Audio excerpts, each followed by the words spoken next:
નમસ્તે બાળકો, આજે આપણે સાંભળીશું એક મજાની વાર્તા। જો તમને વાર્તા ગમે તો લાઈક, શેર અને સબસ્ક્રાઇબ કરવાનું ભૂલતા નહીં। વાર્તાનું નામ છે વાંદરો અને ગુજરાતી ખમણ। ચાલો શરૂ કરીએ।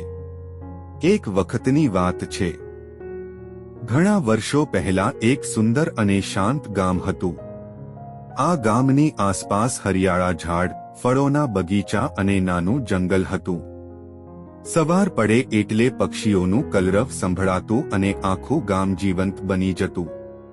આ જંગલમાં એક વાંદરો રહેતો હતો।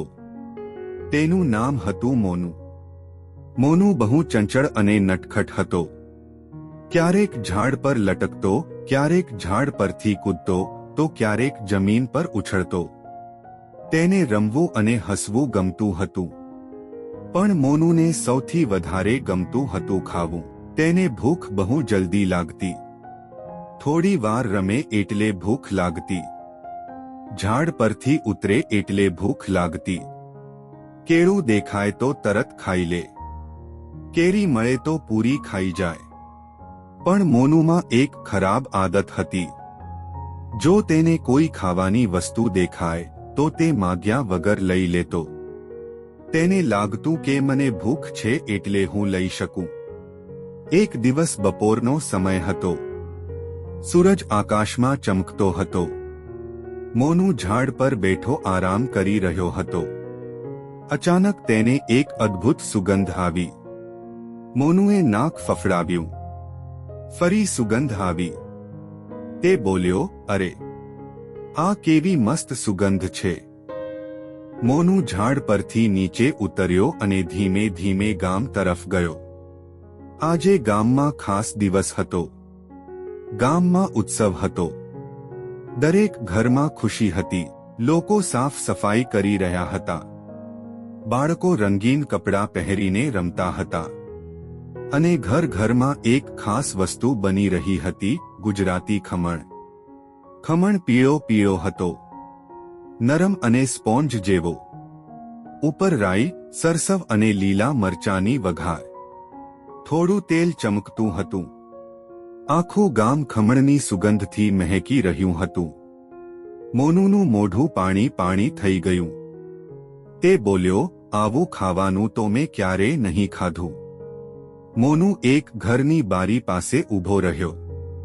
અંદર એક દાદીમા ખમણ કાપી રહ્યા હતા। તેઓ ખમણને થાળીમાં ગોઠવી રહ્યા હતા। મોનુ બધું ધ્યાનથી જોઈ રહ્યો હતો। મોનુએ મનમાં વિચાર્યું, હું થોડું ખાઈ લઉં, કોઈને ખબર નહીં પડે। થોડા સમયે દાદીમા બહાર ગયા। મોનુએ આજુબાજુ જોયું, કોઈ નહોતું। તે ચૂપચાપ અંદર ગયો। તેને થાળીમાં હાથ નાખ્યો। એક મોટો ટુકડો ખમણ લીધો અને મોઢામાં નાખી દીધો। વાહ, કેટલા મસ્ત છે, મોનુ ખુશ થઈ ગયો। પણ મોનુ અટક્યો નહીં। તેને વધુ ખાવાની લાલચ આવી। તે એક પછી એક ઘણા ટુકડા ખાઈ ગયો। થોડી વારમાં તેનું પેટ ભરાઈ ગયું। તેને થોડી અસ્વસ્થતા લાગવા લાગી। પણ હવે મોડું થઈ ગયું હતું। અચાનક દાદીમા પાછા આવ્યા। તેમણે થાળી જોઈ અને બોલ્યા, અરે, મારા ખમણ ક્યાં ગયા? મોનુ ગભરાઈ ગયો। તે દોડવા લાગ્યો, પણ પેટ ભરેલું હોવાથી તે લપસી પડ્યો। ઉફ્ફ, મારું પેટ, મોનુ બોલ્યો। દાદીમા મોનુ પાસે આવ્યા। તેમણે ગુસ્સો કર્યો નહીં। તેમણે પ્રેમથી પૂછ્યું, તને ભૂખ લાગી હતી ને? મોનુ શરમાઈ ગયો। તેની આંખોમાં આંસુ આવી ગયા હતા અને બોલ્યો, હા દાદી, મેં ખોટું કર્યું, માફ કરજો। દાદીમાએ મોનુના માથા પર હાથ ફેરવ્યો। તેમણે કહ્યું, બીજાનું ખાવાનું લેવું જોઈએ નહીં। જો તને ભૂખ લાગે તો માગીને ખાવું જોઈએ। મોનુએ માથું હલાવ્યું। હું ફરી આવું નહીં કરું। દાદીમાએ મોનુને પાણી આપ્યું અને થોડા ખમણ અલગ થાળીમાં આપ્યા। ખાવ, ધીમે ધીમે ખાવ, એમ તેમણે કહ્યું। મોનુ ખૂબ ખુશ થયો.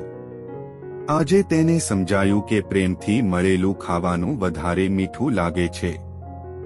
આ દિવસ પછી મોનુ બદલાઈ ગયો. હવે તે ચોરી કરતો નહીં.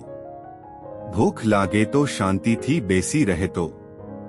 ગામના લોકો પણ તેને ઓળખી ગયા. તેઓ મોનુને ફળ કે ખમણ આપી દેતા. બાળકો મોનુ સાથે રમતા. મોનુ હવે વહેંચવાનું શીખી ગયો હતો. જો તેને કંઈ મળે તો તે બીજાને પણ આપતો. થોડા સમય પછી ફરી એક ઉત્સવ આવ્યો. આ વખતે મોનુને ખાસ બોલાવાયો. બધા સાથે બેસીને ખમણ, ઢોકળા અને મીઠાઈ ખાધા. બધા ખુશ હતા. મોનુ બોલ્યો, વહેંચવાથી ખુશી વધે છે. દાદીમાં હસ્યા અને કહ્યું, સારા વર્તનથી સાચી ખુશી મળે. આ રીતે મોનુ સારો વાંદરો બની ગયો અને ગામમાં સૌનો મિત્ર બની ગયો. વાર્તાનો સાર: બીજાનું લેવું નહીં, માગીને ખાવું. વહેંચવાથી ખુશી વધે છે. સારા વર્તનથી સાચા મિત્રો મળે. જો તમને વાર્તા ગમી હોય તો લાઈક, શેર અને સબસ્ક્રાઇબ કરજો. Smile kids, learn, laugh and imaging.